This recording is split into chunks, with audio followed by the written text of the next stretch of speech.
Well, I've gone back to 1970, which was when I started watching. In goals, David Marshall. Generally, these are my favourite players, may not necessarily be the best players, but I think Marshall is the best goalkeeper I've seen playing for Cardiff. In defence, you've got to find a place for Joe Dwyer, and then Kevin McNaughton as left back, as he did play there when he came first of all to the club. Two centre-backs, Mark Hudson and Don Murray. Can't leave him out for anything. Then in midfield, a mixture from different decades. Peter Whittingham from the current team, John Buchanan from the 1970s, still one of my all-time favourite players, and Joe Ledley making up a midfield trio. Up front, Willie Anderson on the wing, another from the 70s.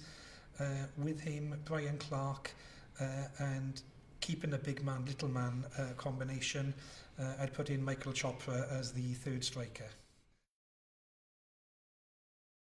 There's no way I could name my favourite moment. I've got it down to three.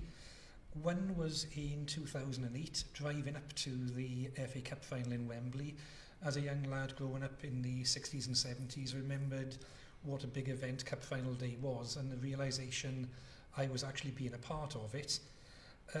4 years later, one single moment was in the Carling Cup final at 1 minute from the end of extra time, the realisation that Ben Turner's shot had actually gone in and Cardiff had equalised and taken the game to penalties, and realising how close we got there. And the third one was in April 2013, the Cardiff home game against Bolton Wanderers.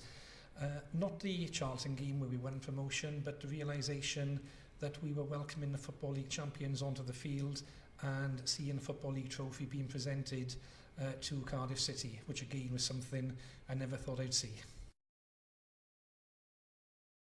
Anything can happen with that. I would like to say that the playoffs are possible.